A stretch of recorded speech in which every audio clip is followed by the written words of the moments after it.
Olá, mais um episódio, o sexto episódio do podcast Advocacia na Veia. Hoje, o meu convidado é o advogado e meu amigo PH Lisboa. Ele é advogado há 8 anos, especialista no ramo do direito médico, vai falar sobre isso, e também instrutor de marketing jurídico. Também vamos falar muito sobre isso, né? As perspectivas da nova advocacia, da jovem advocacia, quais são as perspectivas de mercado, como atuar, como escolher o nicho. Acho que tudo isso é muito importante para a advocacia, para a inclusão de todos e todas no mercado da advocacia, que tem espaço. É preciso só ter persistência, consistência, né, jurídica e dedicação. Vamos em frente. PH é pós-graduado, né, em Direito Médico pela PUC da Bahia. UCSAL, UCSAL, Católica. a Universidade Católica da Bahia. Isso. Também tem MBA, né, em Gestão de Saúde. Isso. Pela FGV. Exatamente. E é instrutor de marketing jurídico. Advogado militante há 8 anos no ramo do direito médico. Como é, PH? Muito obrigado por você ter aceitado o nosso convite. É um prazer revê-lo e aqui conversarmos sobre advocacia no podcast Advocacia na Veia. Como é atuar nesse ramo novo, né, do direito médico? Clay, primeiro de tudo, prazer estar aqui. Estou muito feliz em ser convidado, né? Eu acompanhei alguns episódios anteriores, assisti com a Clara, assisti também com o César Brito, com o Cleiton. Então, estar aqui hoje vai ser realmente um prazer para mim e falar muito sobre essa minha trajetória, sobre essa jornada, sobre esse nicho de atuação. Então, vai ser um prazer. Vamos lá. O direito médico e da saúde, Clay, eu comecei muito com a perspectiva de achar que eu ia atuar só para médico. Minha ideia era atuar para médico, muito com aquele pensamento assim, que o médico ganha dinheiro, que o médico vai contratar meu serviço e que eu vou ficar milionário com isso. Meu pensamento era esse inicialmente, só focado realmente na parte financeira da coisa. Depois de um tempo atuando com esse nicho, eu percebi que, na verdade, o que fazia meu olho brilhar era a parte mais voltada para a saúde. Dentro do direito médico, atuar com a parte da saúde. Principalmente quando envolve a obtenção de medicamentos, tratamentos e cirurgias contra planos de saúde. Hoje o meu foco, Henrique, basicamente é isso. Lá no escritório todo dia a gente entra com ações a nível de Brasil, o Brasil inteiro entrando com esse tipo de ação para ajudar realmente as pessoas a obterem algum tipo de tratamento quando envolvem uma negativa do plano de saúde. Então é uma área que me deixa muito empolgado, muito feliz, conseguir um resultado, conseguir um liminar, conseguir uma cirurgia para uma pessoa que está precisando. Isso me deixa realmente assim, cheio de uma alta relevância social. Muito, né? Muito. Salva vidas. Total. Então eu fico com esse pensamento, assim, sabe? Que o meu trabalho potencialmente salva vidas, né? Que eu consigo ser essa ponte para a solução que a pessoa não estava conseguindo ver em um momento. A pessoa que estava fazendo uma vaquinha, tentando arrecadar fundos com seus amigos em rede social, mas que na verdade era uma obrigação do plano. Então é uma área que me deixa realmente muito encantado. Mas ao mesmo tempo a pressão também de uma decisão ruim, uma decisão negativa, ao mesmo tempo também me corrói. Sabe, eu também sinto essa dificuldade quando vem uma resposta negativa do judiciário. Pressão, estresse é o cotidiano do advogado, total. Inclusive, se esse podcast fosse gravado alguns aninhos atrás, eu tava com cabelo, né?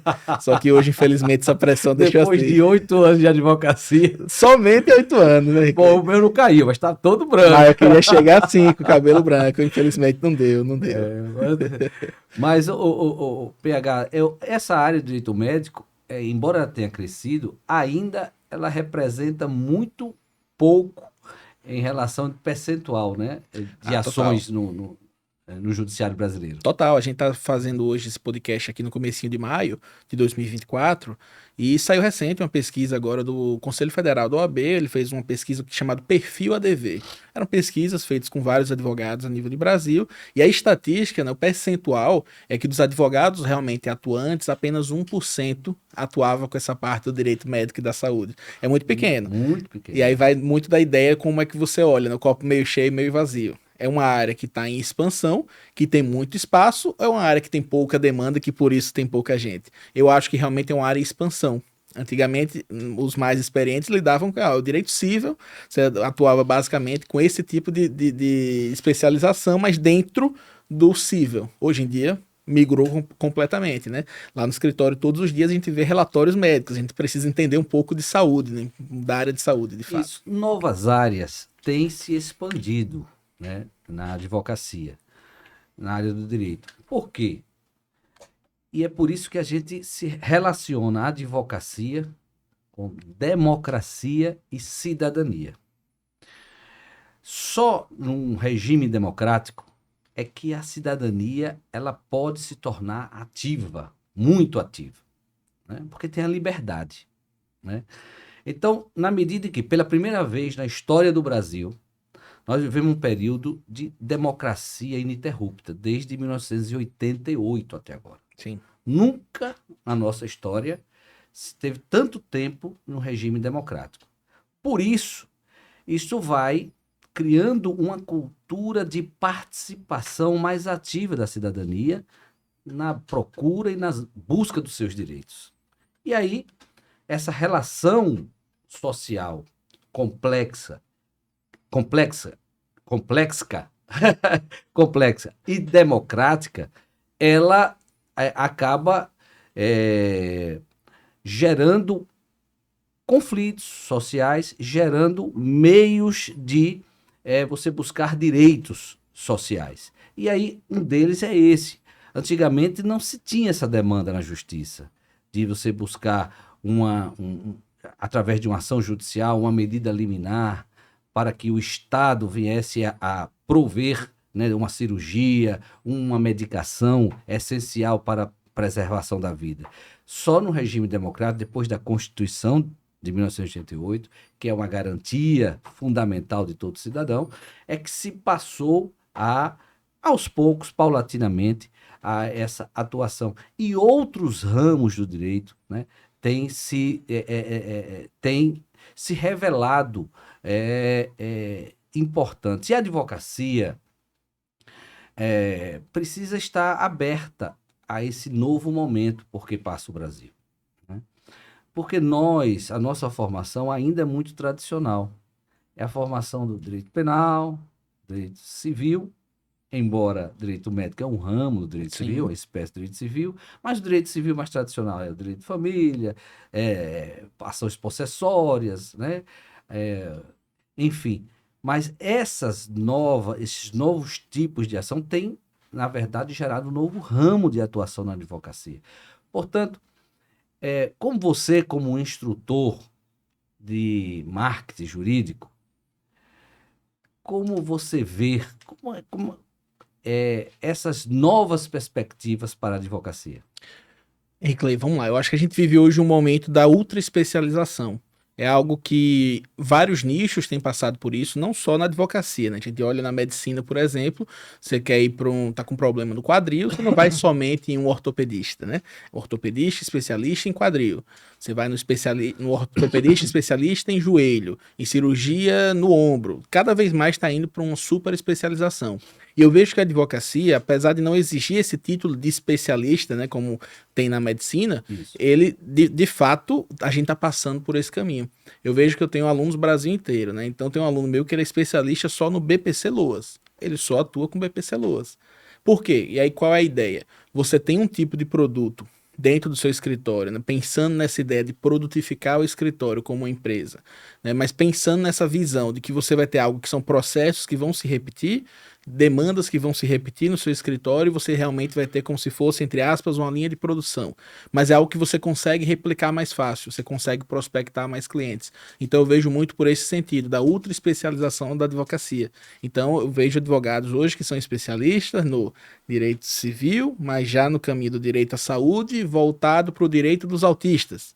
Então está cada vez mais se especificando, né? Então hoje quem entra na advocacia e vai pelo caminho do generalismo, né, de você ter realmente uma área muito genérica, eu entendo que é difícil a pessoa conseguir prosperar, muito por conta dessa concorrência. Eu acho que hoje há uma concorrência muito grande. Nós temos mais de 1.300.000 advogados em todo o Brasil. Aqui em Sergipe, nós já passamos de 15.000 advogados ativos. Sim. Né? E atuar de forma genérica ficou cada vez mais difícil. Isso. Nós temos que reconhecer que vivemos um novo tempo da advocacia. E há espaço para você se especializar, escolher um nicho de atuação. Embora eu tenho isso como convicção. Para você atuar bem numa área específica, é preciso você ter conhecimento da teoria do direito. Sim. Por exemplo, direito médico é uma espécie do direito de família, é um ramo do direito de família. Ou de direito civil, melhor, o direito civil. Mas é preciso saber a teoria geral do direito civil, é preciso saber processo, né? Isso. A teoria geral do processo, né? Então, porque o advogado, a advogada, para atuarem, precisa do instrumento que é o direito processual. Sim. Precisa ter conhecimento teórico da parte teoria, né, geral do direito. E, para atuar, e aí, na atuação específica do nicho, é você se aprofunda no estudo, porque com a especialização, com o nicho escolhido, você tem maiores condições de prestar um serviço diferenciado, um serviço mais qualificado e mais rápido, porque você está focado naquele tema, Isso. né? E aí você vai fazer um serviço com maior qualidade com mais rapidez. Você tocou no ponto importante, Henrique. Eu acho assim que o que vai deixando o advogado melhor, mais preparado para realmente para esse momento assim, é toda a parte prévia que ele teve.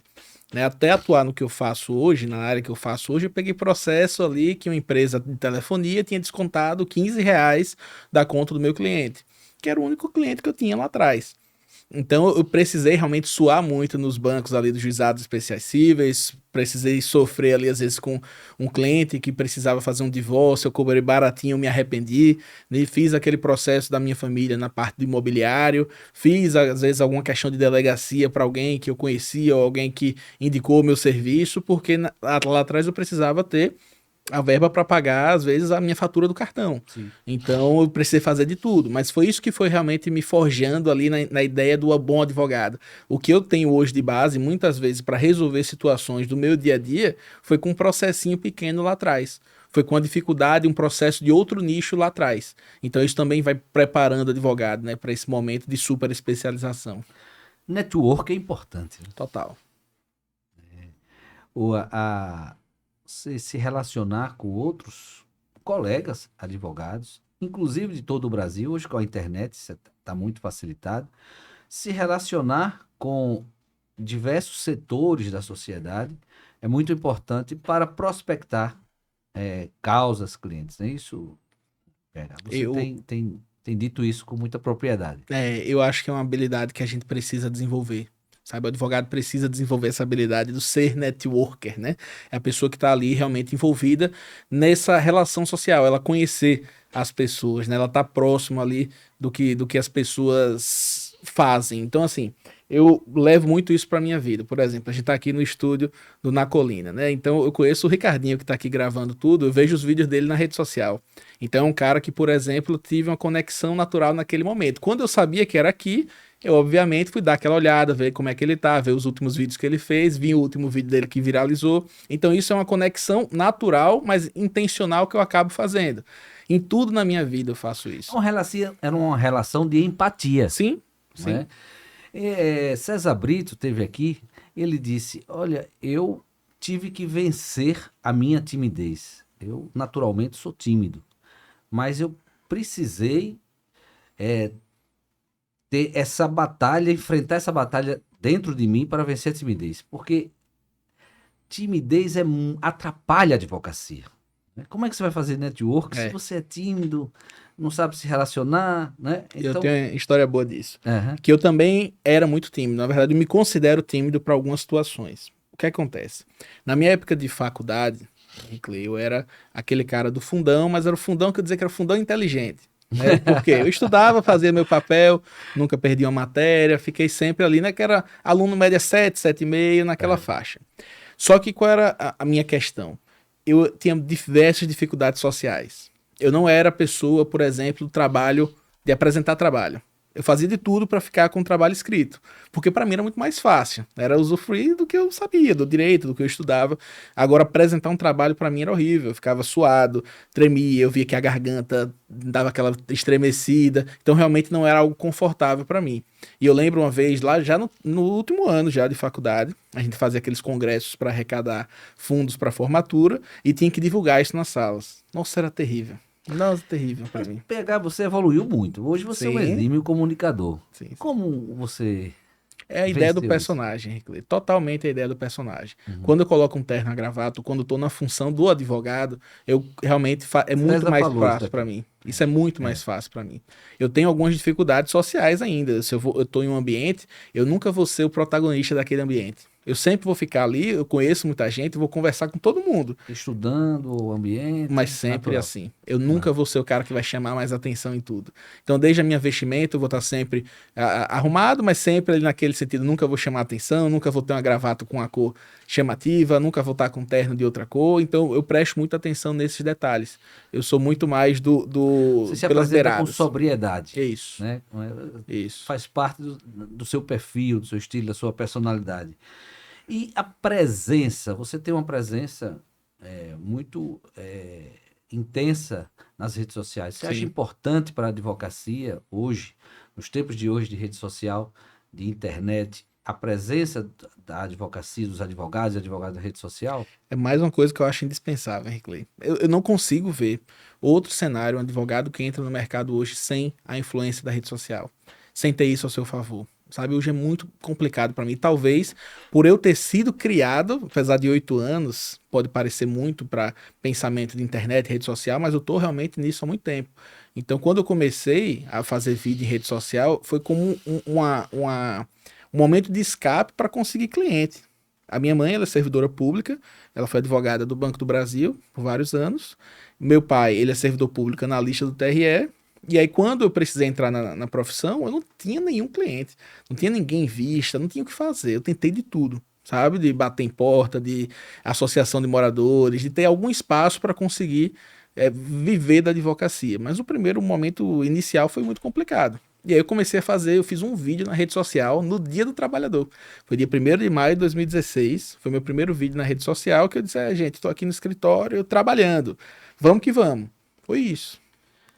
Você se apresenta como um advogado, com equilíbrio, né? E mesmo assim tem uma boa assistência nas redes sociais.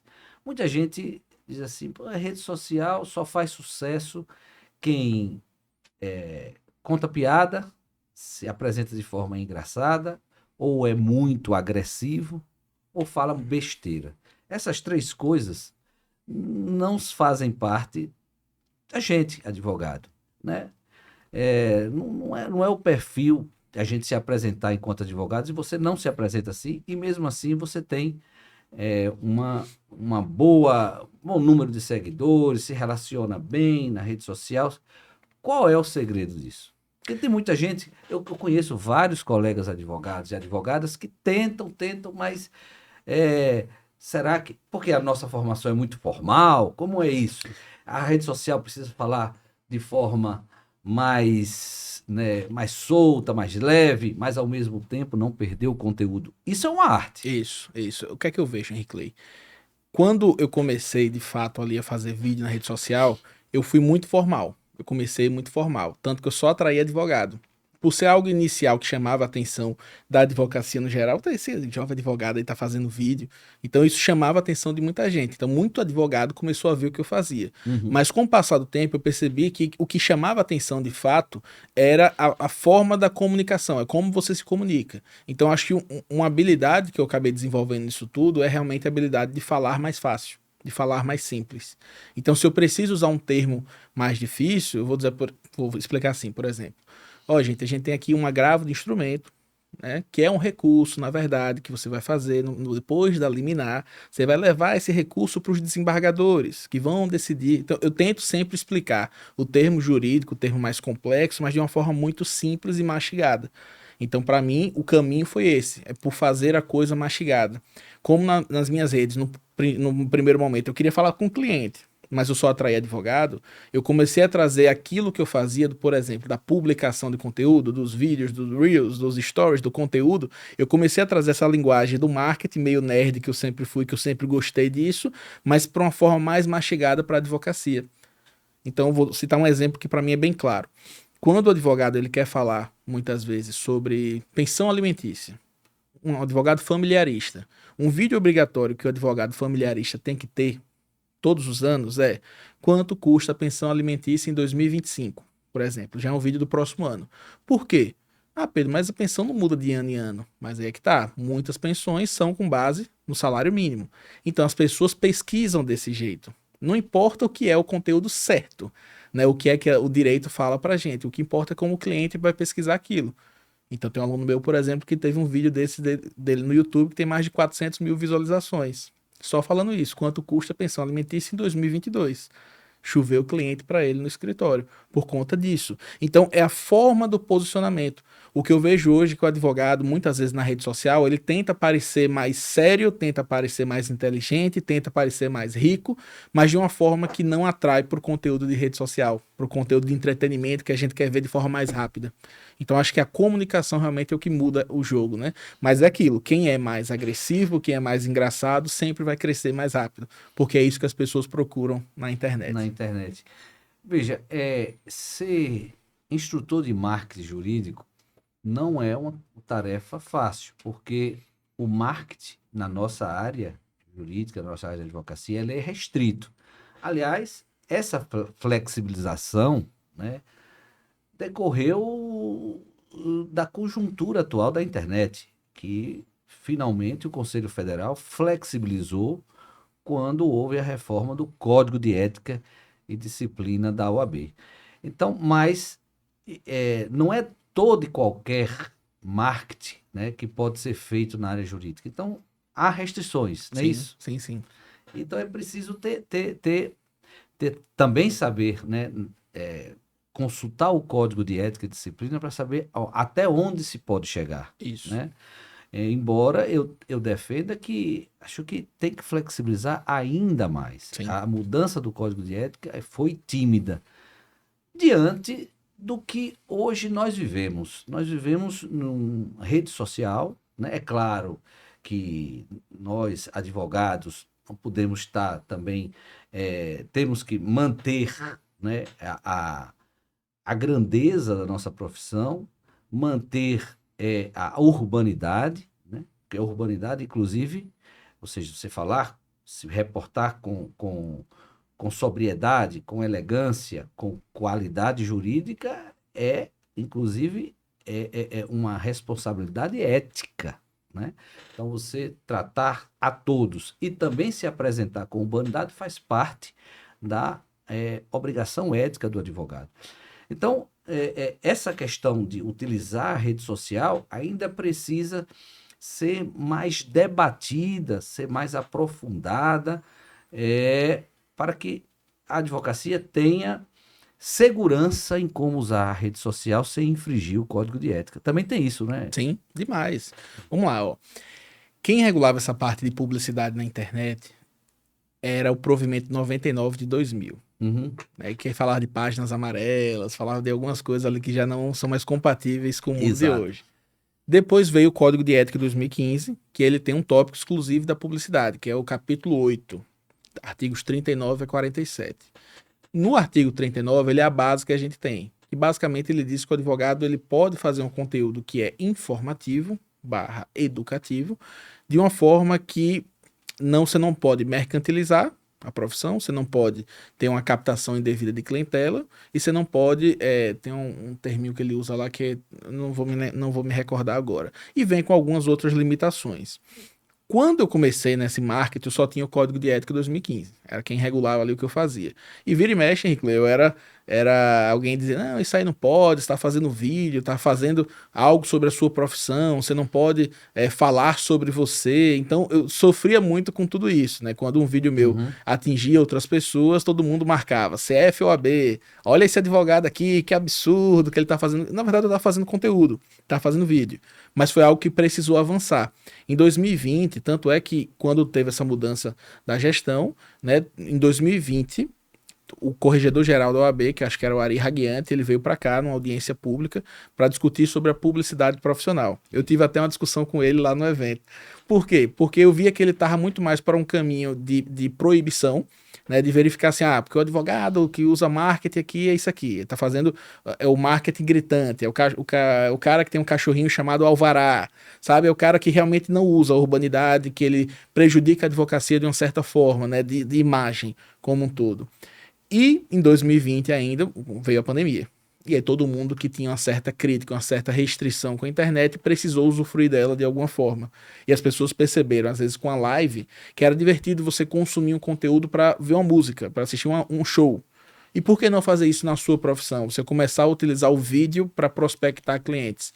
É muito mais inteligente você fazer um vídeo que é expandido para muitas pessoas do que simplesmente você estar numa conversa de um para um. Esse papo que a gente está tendo aqui agora, eu podia ter no seu escritório conversando com você, mas está sendo transmitido e é um papo que vai se eternizar dentro do YouTube, dentro da rede social.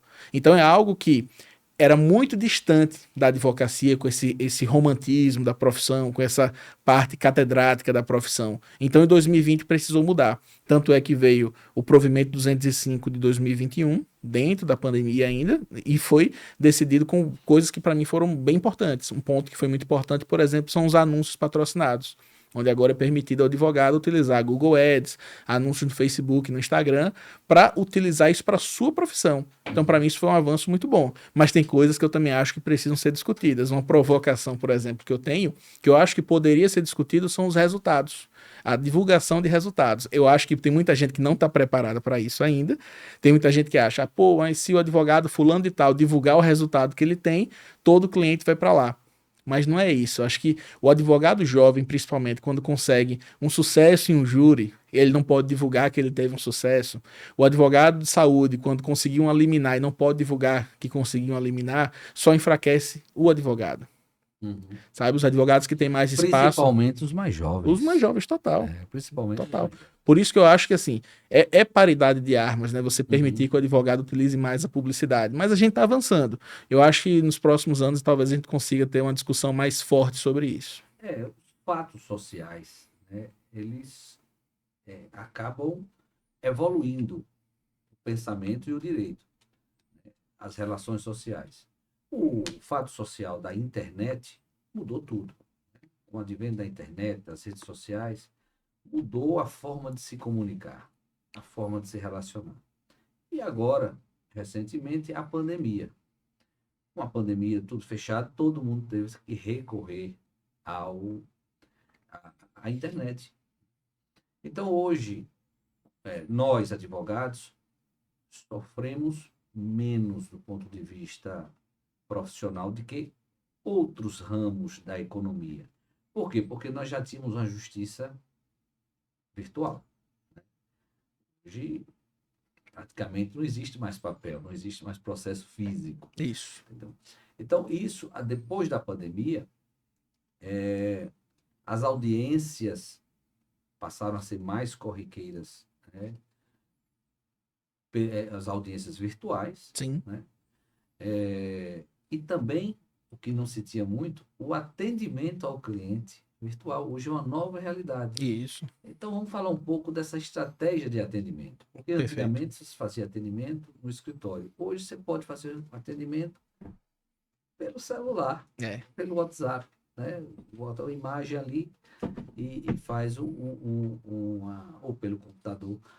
Um atendimento ao cliente, ele manda os documentos, porque tudo é eletrônico. Então, eu acho que eu não sou saudosista, sabe? Eu gosto de... Para mim, eu tenho uma coisa, para mim. Como princípio, a vida é sempre uma evolução. Isso.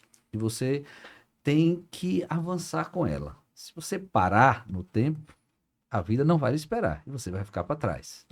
Então, eu acho que a tecnologia traz muita coisa, avançou demais, traz muita coisa boa. E acho que o agendamento eletrônico, o despacho com o juiz de forma... Até por WhatsApp, tem juiz que despacha por WhatsApp ou virtualmente. Eu acho bom, é muito bom para a advocacia. Você imagine um advogado recém-formado que mora na zona norte de São Paulo, que não tem carro, precisar ir para centro para despachar com o juiz. Ele pode despachar pelo computador, pelo seu celular. A gente tem que pensar a nível de Brasil. Isso. Aqui mesmo já se facilita, imagine cidades grandes Demais. como São Paulo. Então, eu só acho que só houve avanço. Claro que é preciso sempre aprimorar. Todo avanço precisa aprimorar. E nós, naturalmente, temos receio do novo, né? Mas é preciso se adaptar e avançar com o novo, Isso. né? Saber. Então, como essa estratégia de atendimento para advogados, principalmente aí aos jovens advogados. Vamos lá. Boa. Os primeiros clientes. Como foi o seu primeiro cliente? Eu tenho a minha historinha também, mas eu quero que você fale. Tá, depois eu quero ver as coisas. Vamos lá. Ó, primeiro essa questão do online, né? Hoje o que a gente mais faz é atender o cliente online, de fato. A gente tem nosso posicionamento aqui em Aracaju, tem nosso escritório físico aqui, atendo muita gente ainda no físico, mas a maioria são os atendimentos online. Por quê?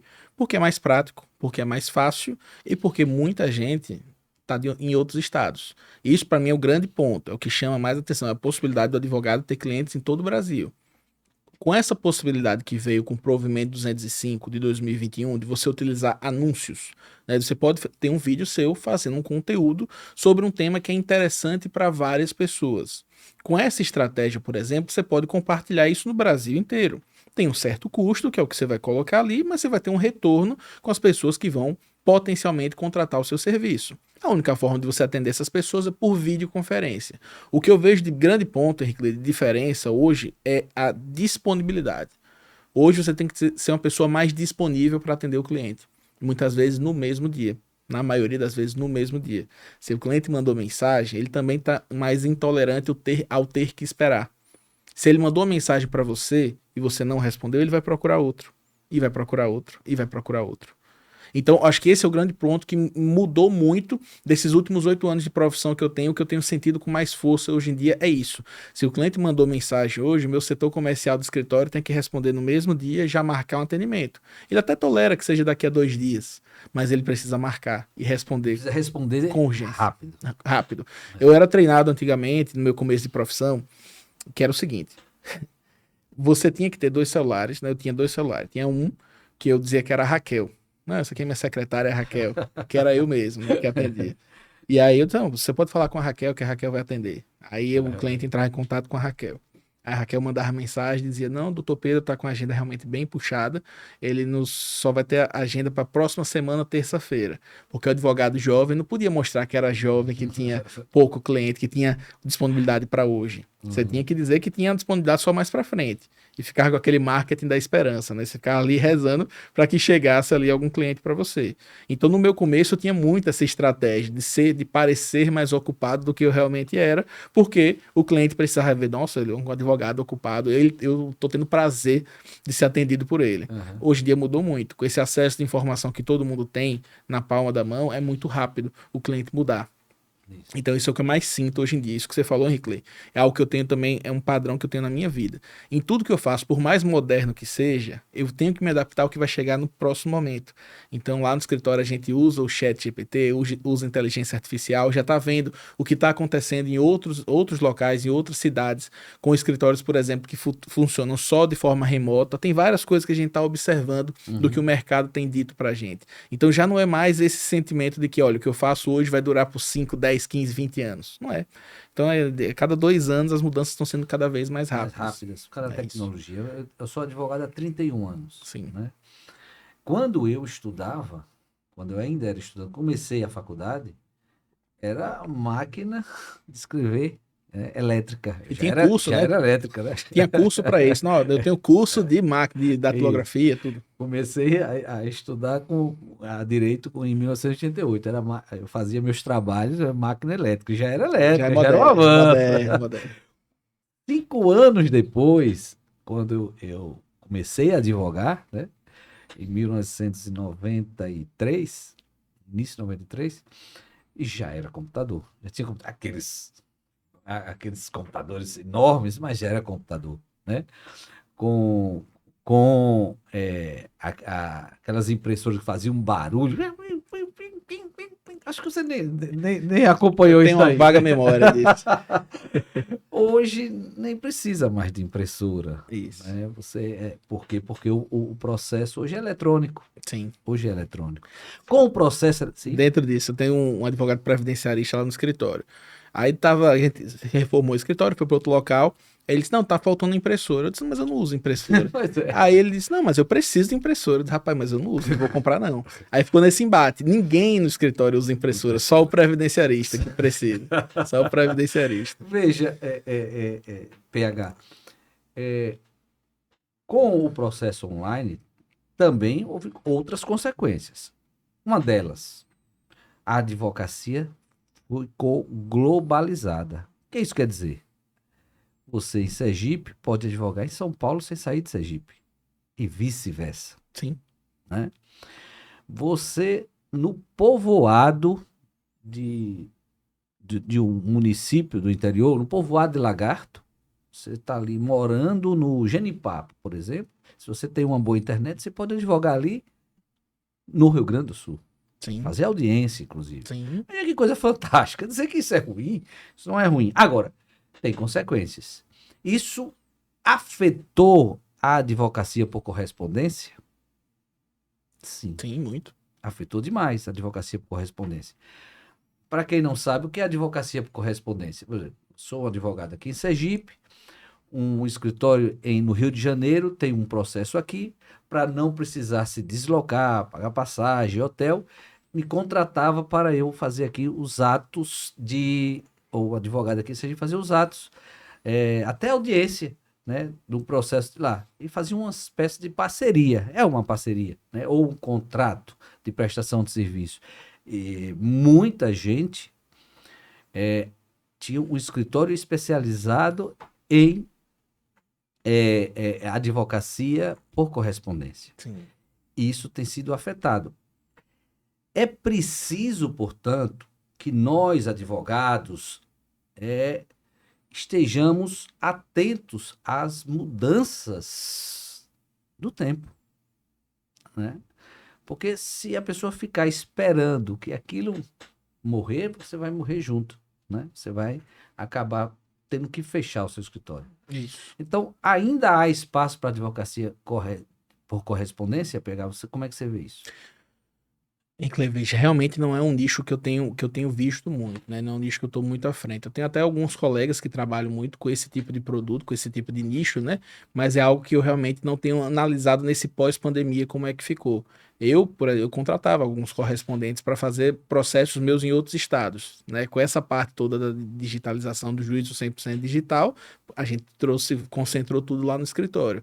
Então, por exemplo, a minha contratação dos correspondentes hoje é quase zero. Né, eventualmente só no caso que o juiz realmente obriga que a audiência seja lá, mas é cada vez menor. O que eu tenho visto que tem muita gente fazendo são os correspondentes que contratam outros correspondentes. Então montam como se fossem negócios, empresas para vincular cada vez mais advogados dentro daquele universo que ele tem ali. O advogado vai pagar um valor mensal para ele, por exemplo, ele faz um negócio com base nisso. Agora, o escritório que funciona somente com correspondência hoje eu também não tenho visto como é que tá esse mercado, sabe, Henrique? Sendo bem sincero. Inteligência artificial. A advocacia tem utilizado muito isso. Ela facilita, mas ao mesmo tempo é perigosa.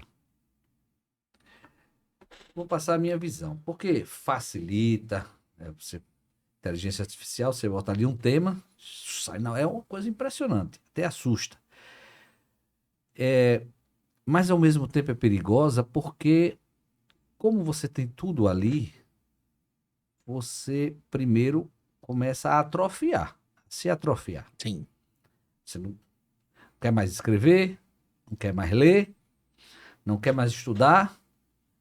A inteligência artificial vai resolver o meu problema. Isso é um perigo, né? Como é que você vê isso? Eu concordo com esse pensamento, né, de que ele realmente atrofia a gente em alguns pontos, mas ao mesmo tempo eu também vejo o benefício da velocidade que ela acaba trazendo. Hoje em dia lá a gente gasta segundos para fazer uma petição de retificação de endereço, uma petição simples, às vezes de... Assim, o que é que eu gosto, me encanta no chat GPT, por exemplo, na inteligência artificial básica, que é a que todo mundo tem acesso hoje. Você coloca ali os argumentos que você quer trazer e ele faz toda a conexão de uma forma muito mais facilitada. Mas, de fato, ela diminui muito essa questão do próprio advogado ter esse discernimento de como ele quer colocar. Você vai para um posicionamento mais enviesado que foi feito pela inteligência artificial. Mas às vezes, Henrique, eu fico pensando muito nesse sentido prático da vivência da advocacia. Tem processos que eles vão exigir que você sente realmente e vá lá fazer, escrever aquela petição. Tem outros que você não precisa. Porque é o mais corriqueiro. Mas eu vejo a inteligência artificial como um instrumento importante para a advocacia. Sim. É mais uma outra grande inovação. O que eu digo do perigo é que ela não pode substituir o advogado. Nem um pouco. Substituir o exercício da advocacia. Mas como instrumento para uma consulta rápida, fazer uma petição rápida. Mas se você faz uma ação pela inteligência artificial, você não tem domínio daquela matéria, vai ter audiência. Em algum momento isso, quebra, né? Essa relação quebra aí, de fato. Então, tem produção de provas no processo que o recurso da inteligência artificial pode não alcançar. Sim. Né?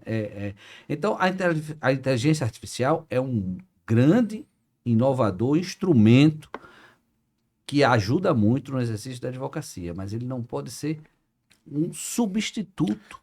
Eu acho que é exatamente isso. Ele é um meio ali para te ajudar a ter mais velocidade, a ter, às vezes, uma conexão que você precisa nas palavras que você não está encontrando. Ele consegue fazer isso de uma forma mais facilitada. Dá até mais, você ganha mais tempo, inclusive, maior dinâmica. Exato, né? para isso sim. Agora eu vi, então são N casos que a gente tem, por exemplo, Henrique, de gente que fez uma petição inteira ali pela inteligência artificial, quando ia ver a jurisprudência não existia. Pois é, também tem isso, né? Exatamente. Muito isso. Exatamente. Então ali ele não é uma ferramenta de fazer petições. É uma ferramenta que ela te auxilia sim na escrita. A consulta na escrita, mas sabe? não de fazer petições. Mas não de fazer petições. A gente usa muito lá em ofícios. Tu precisa mandar um ofício para um plano de saúde, uma notificação extrajudicial para um plano. Ele acaba realmente me ajudando. Mas o que é que a gente sempre vai fazer? Ele fundamentou algum artigo ali, vai dar uma olhadinha básica se aquele artigo realmente é o artigo que você está procurando. Se aquele artigo que ele colocou ali não é uma coisa nada a ver, um artigo que às vezes não existe. A ferramenta acaba fazendo isso. Para ela o que importa mais é a parte visual da coisa do que o conteúdo por si só, né? Então ela não tem essa inteligência emocional da coisa ali. E isso que você fala é de fundamental importância. Porque imagina, você ajuiza uma ação, coloca o seu nome embaixo, assina embaixo, e naquela petição que você fez tem uma jurisprudência que não existe. É loucura. Tem uma citação equivocada, errada. Né? O artigo não é aquele que encaixa para o caso concreto. Isso afeta a credibilidade do profissional, a imagem de você como profissional. Sim. E nós vivemos disso, de imagem, de credibilidade. O nosso grande patrimônio, enquanto profissionais liberais, enquanto advogados, é a nossa imagem. Sim. Né? Então, se apresentar com qualidade técnica, com elegância, a elegância que eu falo nas palavras. Sim. Costumo dizer o seguinte: você não precisa bajular ninguém. Não precisa bajular juiz, delegado, promotor, não precisa bajular ninguém. Você precisa tratar bem, com urbanidade. Inclusive é uma responsabilidade ética. Mas você pode ser firme. Você pode dizer que vai recorrer, mas não precisa xingar. Isso. Não precisa alterar a voz. Não precisa ser agressivo. Você só precisa ser firme para manter, portanto, a sua defesa. Você se compromete com o seu cliente é de atuação. A nossa profissão é de atividade, não é de resultado. Isso. O que nós temos que garantir ao cliente é que ele vai participar de um processo justo, transparente e democrático. Para isso, você precisa garantir para o seu cliente que haja paridade de armas no processo, que o juízo tem que ser imparcial, que o seu cliente terá assegurado a ampla defesa, o contraditório. Esses são os compromissos nossos enquanto advogados. Isso. Né? Então, é fundamental que nós tenhamos esse preparo processual. Por isso que eu tenho dito que é muito importante que nós, advogados, continuemos sempre estudando, Sim. nos atualizando, né? Cursos práticos são importantes. Eu vejo a Escola Superior de Advocacia, que é um órgão da OAB, como um órgão estratégico para manter a advocacia qualificada, né? Como outros cursos que tenham cursos de qualidade, que tenham esse propósito, cursos práticos, cursos que propiciem o debate para a atualização, né? Atualização da legislação e a atualização da jurisprudência.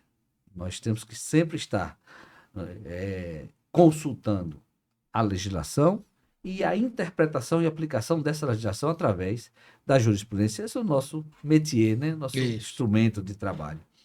Então, cursos práticos, você acha interessante, PH? Eu sou um eterno consumidor de cursos. O tempo inteiro, Henrique. Eu faço curso de tudo.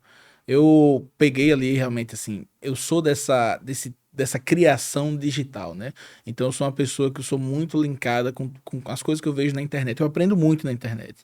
Em tudo, Henrique. Você não tem noção. Eu faço curso de várias coisas. Já fiz curso para aprender a fazer churrasco. Quem me ensinou foi a internet. Foi um curso que eu comprei. Aí uma época, no escritório novo, a gente tem um jardim. Comprei um curso de jardinagem. Não me adaptei. Não era uma coisa que eu queria, mas eu digo, pô, vou aprender a fazer. então eu sou um eterno consumidor de curso.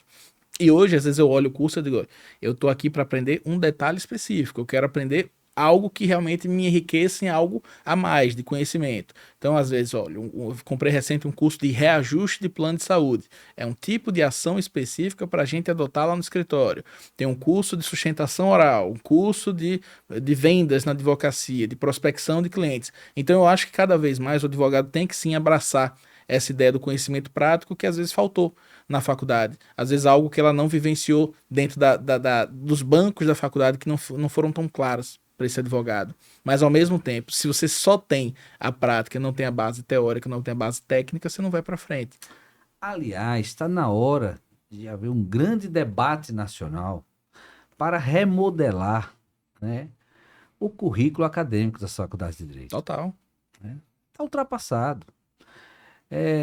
Desde que eu me conheço, que as faculdades não preparam para a vida profissional. Sim. Então, são cursos que preparam para ser bacharel. Sim. Né? Não é descurar da teoria, muito pelo contrário, dou muito valor à teoria. Né? A teoria é a base para você poder atuar. Mas as faculdades em todo o Brasil, o curso de Direito brasileiro deixa muito a desejar, deixa muito distante o estudante e o recém-formado da prática profissional, da vida profissional. Eu fui aprender o que era honorário de sucumbência quando recebi o primeiro. Eu não entendia direito sobre aquilo ali, né, na prática, sabe? E outros temas, diversos outros temas. Quando você vai de uma forma mais aprofundada, por exemplo, no RESE, vou dar um exemplo, um RESE é um recurso lá no recurso sentido estrito. Era algo que não entrava na minha cabeça quando eu estava estudando. Quando você vivencia a prática lá da galera do criminal, eu digo, é aqui que se aplica. Né? E quando você vai entender a questão do pré-questionamento, sabe? É algo que é distante ali para a pessoa, para o estudante. Então, vinha falando isso no carro com o Paulo, que está aqui acompanhando a gente presencialmente. Eu disse, Paulo, uma coisa que podia existir, uma residência jurídica. Por que é que não existe, por exemplo, algum tipo de programa? Não sei quem queira fazer, privado, OAB, instituições. Quem quiser fazer, por exemplo, um programa de colocar um advogado dentro de outro escritório, vivenciando aquele universo de escritório, mas não como estagiário, mas que ele possa vivenciar isso em vários locais. Então, às vezes, o que falta, às vezes, Henrique, realmente é essa vivência prática e esse link com a teoria. Sabe? Eu era muito aquele estudante que eu entendia, eu estudava, mas tinha muita coisa que eu mais decorava, porque eu precisava para uma prova, do que eu entendia. Eu não entendia aquilo ali. E às vezes nos meus estágios, eu lembro de estagiar uma época no TRT, no gabinete do Dr. Carlos Faro. E aí o pessoal de lá que me ensinou que era um embargo de declaração. E eu via, lá a gente seguia muitos modelos. Eu copiava e colava, às vezes eu não entendia. Me explica aqui, o que é que isso aqui, o que é que está dizendo aqui de fato? Ah, porque você não pode rediscutir matéria de fato nesse tipo de recurso. E tá vendo esse ponto aqui? Ele está querendo discutir um ponto que já foi trazido em outro momento. Então, quando você traz essa parte para a prática, é isso que você diz, poxa, é isso que faltava. É esse detalhezinho que conecta. Então, é até o que a gente falou um pouco mais cedo sobre essa linguagem de rede social, o que eu tento sempre fazer é muito isso. É de você trazer uma situação que às vezes é grego para quem está escutando, você trazer para a prática para a pessoa realmente assimilar. É por isso que os cursos práticos hoje estão tão em alta. Por isso que as pessoas compram tantos cursos, porque é muito mais fácil você aprender uma habilidade nova. Você olhar um vídeo, assistir um vídeo no YouTube, muitas vezes sem pagar nada, e aprender sobre alguma coisa de uma forma muito mais didática e prática do que você viu nos bancos da faculdade. É aquela história da jurisdique, né? Juridiquês. Juridiquês, ou seja, aquele palavratório, né, muito técnico, que torna inacessível o debate jurídico para a sociedade. Hoje, o judiciário brasileiro, através do CNJ, está fazendo uma ação institucional com toda a magistratura brasileira, para que as sentenças, as decisões judiciais sejam numa linguagem mais acessível, porque as decisões judiciais elas são públicas, mas elas são inacessíveis do ponto de vista de as pessoas comuns não sabem traduzir aquilo ali, porque são muitas palavras técnicas, até expressões em latim, isso, né?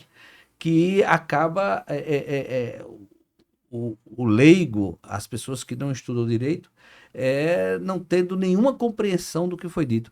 Então, eu acho muito relevante essa nova concepção do Conselho Nacional de Justiça de orientar e até treinar, né, a magistratura brasileira para que as decisões tenham um conteúdo mais acessível, né? Uma linguagem mais fácil de compreensão. Embora, é só mudar as palavras, né? Embora o conteúdo jurídico está ali, isso, qualificado na técnica jurídica, baseado na jurisprudência e na legislação brasileira e na Constituição. Isso também deve ser para a advocacia, não só nas petições iniciais, né? Mas também na comunicação. E, sobretudo, na internet. Eu acho que é a internet que está mudando a cabeça, né, de todo mundo, inclusive do judiciário. Porque nós sabemos que a nossa profissão, nós vivemos num mundo conservador. Sim. Veja, a nossa vestimenta é terno e gravata. Sim. Só por isso já é conservador, né? Então, um ambiente formal, e por ser formal, tende a ser conservador. Então, essas mudanças orientadas pela imposição da conjuntura das relações de comunicação, das relações sociais, são fundamentais a gente compreender isso. E portanto, esse é o grande despertar da advocacia, né? Olha, hoje nós vivemos um novo mundo. Não há mais. Não tem como você advogar sozinho. Você tem que ter hoje. Você tem que ter hoje sócios ou associados, pessoas que trabalhem com você, porque Sim. a dinâmica é muito grande. Sim. Né? Hoje, aquela história do advogado trabalhar sozinho, isso não existe mais. E mais do que isso, você tem também hoje a necessidade de estabelecer parcerias. Sim. Perfeito. Parcerias com outros escritórios. Né? Isso mudou completamente também, Henrique. Vamos dar um exemplo assim. O que é que esse posicionamento digital para mim, o que é que ele traz muito para mim assim? Como eu falo para muito advogado, naturalmente tem muito advogado que me vê como uma referência, como uma autoridade naquela temática. E ao mesmo tempo, por eu falar sobre essa temática e mostrar o meu dia a dia, o advogado que está do outro lado, ele confia mais em mim, atuando, do que nele mesmo. E principalmente o advogado que já passou por algum problema. Eu tenho processos até hoje que chegam para mim do Push, lá de 2016. Quando eu comecei, eu digo assim, nossa, esse processo aqui ainda é de uma tia-avó minha, aquela dificuldade toda. Eu digo, pô, não quero atuar com isso aqui. Se eu pudesse, eu pagava para qualquer pessoa pegar esse tipo de processo. E a mesma coisa com pessoas que atuam, por exemplo, na saúde. Hoje a gente tem parceiros no Brasil inteiro. E a gente faz o operacional de muitos escritórios, em demandas realmente muito grandes. Por quê? Porque a pessoa confia na parte técnica da gente. Se ele conseguir um cliente lá, muitas vezes eu vou conseguir cobrar até mais caro, porque eu tenho esse tipo de expertise. Eu sei do processo, de todos os atos. O que o cliente costuma falar para mim, o Pedro, aconteceu exatamente aquilo que você falou. O plano, assim que recebeu, a primeira coisa que ele fez foi recorrer. Não, é sempre assim que acontece e tal, porque eu já antecipo muita coisa com a experiência técnica que eu tenho. E aí a parceria, ela se tornou uma das maiores fontes de clientes para a gente lá no escritório também. Por isso que a gente alcança o Brasil inteiro, principalmente. Porque são sócios, parceiros que eu tenho em outros estados que acabam trazendo os clientes para mim. Traz o cliente, eu atendo o cliente, eu cobro, ele só vai fazer os protocolos por lá, vai cuidar tratar as publicações e mandar que a gente por aqui mesmo faz. Então é um caminho que mudou a advocacia, né? A advocacia hoje não precisa ser mais uma advocacia solo, né? O advogado ali que é o cara que cruza a bola e volta, corre para a área para cabecear. Hoje em dia está cada vez mais difícil. Até com essa quantidade de processos que você precisa ter, né? Você não tem nem saúde mental muitas vezes para conseguir usufruir do que você recebe nesses processos. Então hoje, e a gente vê cada vez mais isso lá no escritório, a importância de você ter várias pessoas segmentadas, cada uma que segue ali o seu papel. Então eu tenho o Paulo que faz o comercial, eu que fico mais na parte estratégica, o Gabriel que faz o criminal, a Laura que faz a proteção de dados, o Henrique que atua com Laura na proteção de dados, Fabi e Danila com a parte de diversidade, o Willis no previdenciário. Tem muita gente só fazendo acontecer, fazendo o escritório de advocacia realmente rodar, né? Então, PH, há 8 anos, você pegou a carteira de advogado. sabe quem me entregou a carteira? Eu tava até procurando a foto, deixa eu te mostrar aqui. Antes de vir para cá, eu digo, vou mostrar para ele quem foi que me entregou a carteira. E foi dia 1º de março de 2016. 2016, então fui eu. Olha aqui! Aí. Tem como focar? Será aí. Que foca? Isso aqui é histórico. Aí. Opa, rapaz, que bom. Tava magrinho, ainda tinha cabelo. Exatamente, olha aí. 1º de março de 2016, eu tive a honra, como presidente da OAB, de entregar a sua carteira. Como vi de vários colegas advogados, a emoção nos olhos, não só dos colegas, mas também dos familiares, dos amigos que ali estavam naquela solenidade, né, de entrega da carteira, e um olhar de muita esperança. Mas quando a gente recebe a carteira, eu me perguntei, e agora? E você? A mesma coisa. E agora, cara? Agora eu não sou mais estudante. Agora eu sou advogado. E agora? Eu olhava para o lado, cadê o cliente? Nossa, o que fazer, né? Essa angústia, né? É esse drama que todos nós passamos, né? Como você superou isso? Vamos lá, o que é que eu fazia, né? Normalmente o advogado ele fica naquele limbo. Eu passei na OAB em 2015, no 9º período.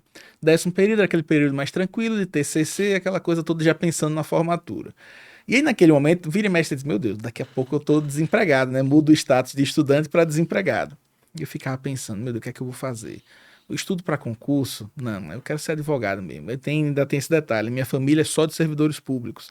Então eu vivenciei muito do que eu não queria no serviço público por conta da minha família. Algumas situações que eles acabavam passando. Não, eu quero ser advogado. Aí vou tentar. Aí quando começou, ano novo, aquela coisa toda, 2016. Aí tem aquele limbo, até o advogado ter a carteirinha de fato. E ali naquele momento eu já estava pesquisando o que eu ia fazer. Vou trabalhar com alguém? Monto escritório? Tento sozinho, sem escritório mesmo? O que é que eu vou fazer? Eram N situações que surgiam na minha mente naquele momento. E aí eu lembro o primeiro ato que eu me juntei, eu tive uma sócia, e a gente montou um escritório de advocacia ali perto do Batistão. Era ali no São José. O que é que eu aprendi com os professores na faculdade? Monta o escritório em um local movimentado que os clientes vão chegar.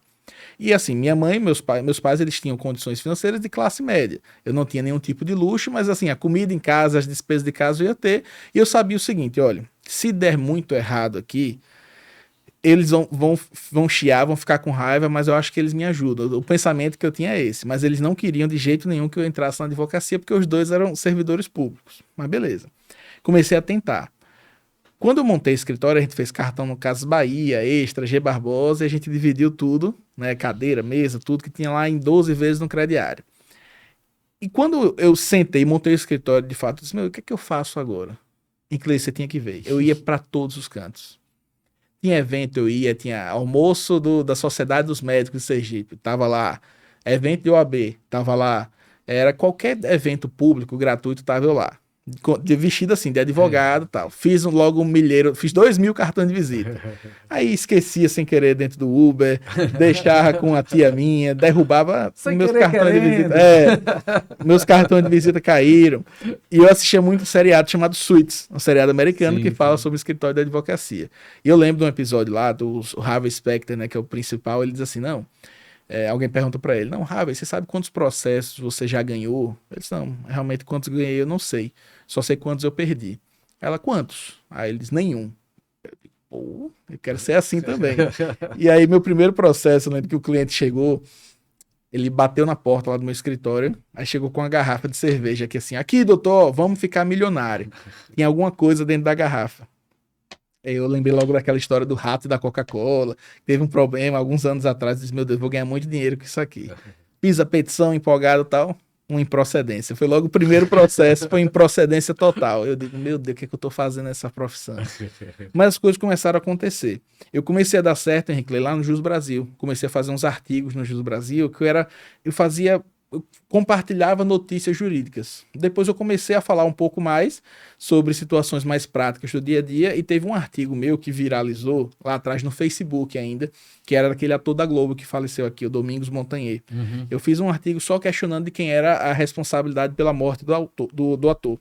E ele viralizou no Facebook. E muita gente começou a Que chegar bacana, nesse né? formato. Então foi muito por conta disso, da rede social, da internet lá E outra atrás. coisa, rede social, você faz uma coisa, às vezes não, nem pensa que vai viralizar, Isso. e sem você entender como viraliza. Às É. vezes você posta uma coisa, isso aqui vai viralizar, e um fracasso, né? Fracasso. É exatamente isso. É. E aí foi assim que eu comecei, né? Comecei com esses artigos, depois eu percebi que os clientes que chegavam no escritório não faziam ideia de quem eu era, então quando eu queria cobrar algum contrato de honorário inicial, ninguém pagava, porque não sabia quem eu era, então eu vou começar a fazer vídeo na internet. Eu comecei a fazer story, comecei a fazer vídeo de conteúdo mesmo, e as pessoas começaram a chegar, realmente, os clientes começaram a chegar a partir dali, confiando um pouco mais no meu trabalho. Mas foi muito suor, sangue, suor e lágrimas aí para conseguir resultado na advocacia no começo, porque de fato e eu comparo muito a nossa profissão com a de outras áreas. Eu tenho um irmão que é engenheiro, ele já começou no engenheiro civil, ele trabalha com a parte de avaliação de imóveis. O principal cliente dele é a Caixa. Então chega cliente para ele o tempo inteiro. No e-mail lá, tem que fazer essa avaliação, vou fazer. Na advocacia não tem isso, não chega cliente para o seu e-mail o tempo inteiro, que é só você fazer aquilo e resolve. Eu tenho outra irmã que é médica, né? E aí ela foi mais fácil ainda. Plantão, né? Uhum. Recebi R$ 3.000 no plantão, eles demoram tanto para pagar. Eu digo, rapaz, quando eu comecei a receber R$ 3.000 líquido no mês, eu acho que eu demorei uns Nossa 3 anos Senhora, é. para conseguir ganhar isso aqui. Então, você já falou muito, eu acho que muito sobre a advocacia, acho que a jovem advocacia vai poder ter como referência, né, no início da sua profissão. Mas qual é a mensagem que você considera impactante? A mensagem que você diria para quem está começando agora? Hein, Cleivejo, eu acho que é muito sobre plantio. A advocacia é plantio. É algo que eu não entendia lá atrás e que todos os dias eu foco nessa visão, sabe? Que eu tenho que plantar todos os dias. Um pouquinho do que eu planto hoje aqui é o que vai me trazer o resultado lá na frente. Eu consigo ver isso hoje de forma muito clara. Hoje em dia, todo dia chega cliente para mim, graças a Deus, por algo que eu construí lá atrás.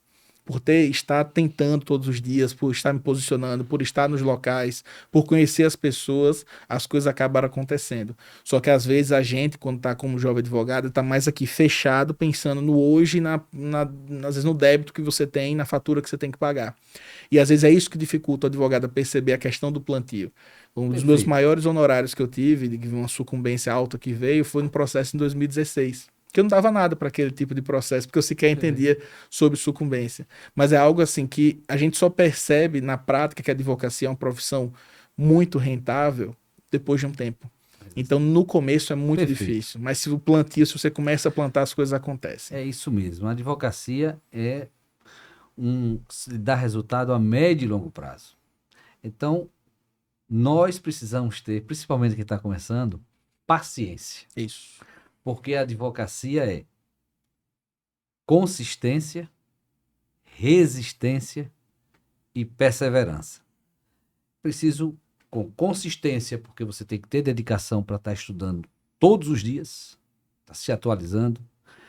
Você precisa ter perseverança com dedicação, porque você tem que ter paciência e você tem que ter persistência, né? Porque você mesma disse agora, minha primeira ação foi de improcedência. Se você não persistisse, não perseverasse, né? Não tivesse a paciência com dedicação, você não estaria aqui hoje com um advogado, 8 anos de exercício pleno da advocacia, militando. Eu fico muito feliz, né, de ter tido a oportunidade de ter sido, no dia 1º de março, presidente da OAB e de entregar a carteira.